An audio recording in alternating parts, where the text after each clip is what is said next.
live in Western Oregon. This is NBC 16 News at 5. First at 5, new information is coming to light tonight after protesters clash with police in Thurston. Good evening and thank you for joining us. I'm Jacqueline Mazer. Now, protesters were met by a policeman barricade during a Black Unity march last night that ended in several arrests and violence. Our Kelsey Christensen joins us live tonight outside the Springfield jail with the very latest. Kelsey, what's new today? Well, Jacqueline, one protester remains inside the jail so far. The rest of them have posted bail, but, as you might expect, tensions remain high from the events last night. That's when protesters marched from Jesse Main Memorial Park around 7:30. A short while later, they were met with the policeman barricade. Police say that barricade was meant to keep protesters off of Highway 126. That's because that stretch is one of the deadliest stretches of road in Lane County. Now, take a look at this video. You can see the protesters clashing with police. It seems to be peaceful until police try to arrest one of the protesters. That's when the chaos sets in. So they were all just grabbing each other's backpacks and trying to yank him back and pull them back into the crowd. And some of them were hitting the officer's hands so that they would let go. There was an officer that was in front of me that was just throwing punches. He was just throwing jabs. 7 protesters were arrested and 1 counter protester as well. Now, some viewers have been asking why the bail for protesters was higher than the counter protester arrested. Springfield Police tells me it's because the counter protester had only 1 charge. That was assault. Police also tell me that earlier this morning, we're just right by the jail right now, there was graffiti tagged on the side around 2:30. They believe it was protesters waiting for other protesters to have their bail posted. So that counts for 2 of those arrests. Now, as for tonight, we haven't heard as far as any new protests coming up for Black Unity, but we do believe that other groups are setting up a solidarity march around 7 o'clock. So stay with us for the latest. Jacqueline? Step number 1 is getting the federal officers to leave, and I'm really appreciative of the leadership of the governor working with her federal partners to make that happen, and we're expecting that to start as soon as today. Portland Mayor Ted Wheeler says when federal officers officially leave, the city of Portland will be ready to move forward and effect change. Portland police cleared protesters from Lonsdale and Chapman Squares early this morning. Mayor Wheeler says the order came from Oregon State Police as part of the effort to get federal officers out of the city. Portland police were also on the scene overnight. Police seized items including sledgehammers, chains, sticks, and more. Officers saw people with leaf blowers, fireworks, rocks, bottles, and canisters at the federal courthouse. Portland police say most people dispersed by about 2:30 this morning. They arrested 2 people after the parks were cleared. A 34-year-old and a 25-year-old were charged with criminal mischief, among other charges. Governor Kate Brown is weighing in on Twitter saying, quote, "I think we've had enough political grandstanding from D.C. The president's plan to dominate the streets of American cities has failed. And today, federal troops are preparing to leave downtown Portland.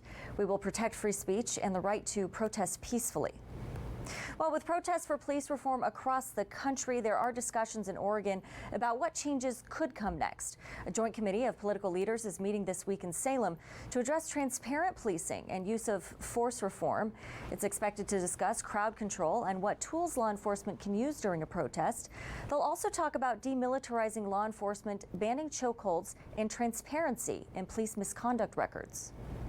My intent as one of the co-chairs is to make sure that we are providing language and guidance that's going to help set up our law enforcement for success and meet the cries and demands of the public.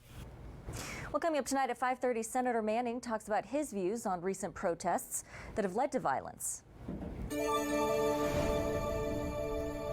The Oregon Health Authority reports 416 new confirmed and presumptive cases and 5 new deaths. Oregon has now surpassed the 18,000 mark in cases and has 316 deaths. Umatilla reported the most cases today with 101, followed by Washington with 63 and Multnomah with 61. That's more than half the total cases reported statewide in 3 counties alone. Multnomah has the most cases in Oregon with more than 4,200. In our region, Lane County has 484. Health officials reported 10 new cases. 34 people are infected and 5 are hospitalized. Lane County spokesperson Jason Davis says Lane County's test positivity rate for the past week has been 1.6%. That's below the 5% threshold set by the state of Oregon for schools to resume in-person instruction. Well, Governor Brown added 3 more counties on a watch list, allowing the state to prioritize resources and assistance to counties that are seeing a spread of COVID-19 cases. The counties added included Hood River, Marion, and Multnomah. That's 10 counties in total on the watch list. Counties still on the watch list include Baker, Jefferson, Lake Malheur, Merrow, Umatilla, and Wasco. Lincoln and Union counties were removed from the watch list after reducing the spread of COVID-19.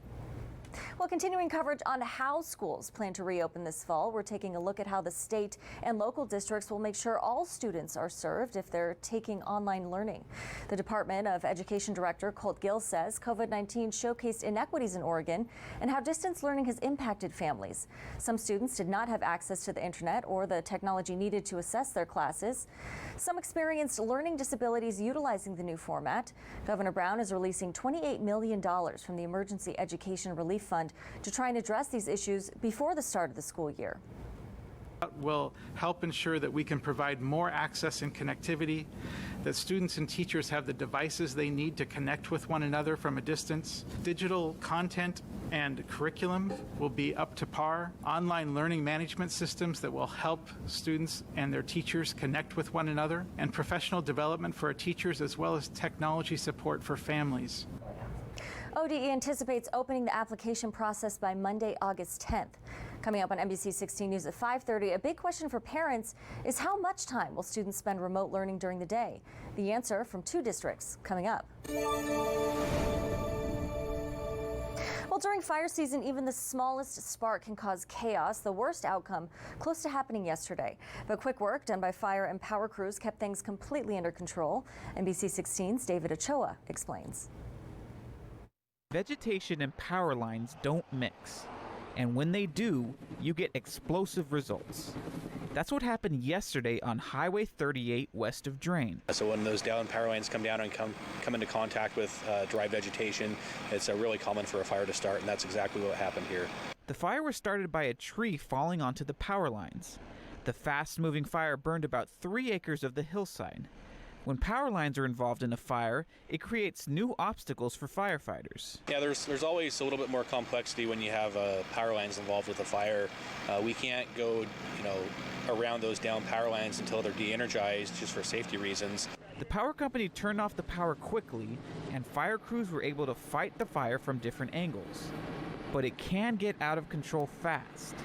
The 2018 Camp Fire in California that killed 85 people and burned over 150,000 acres was started by a transmission line.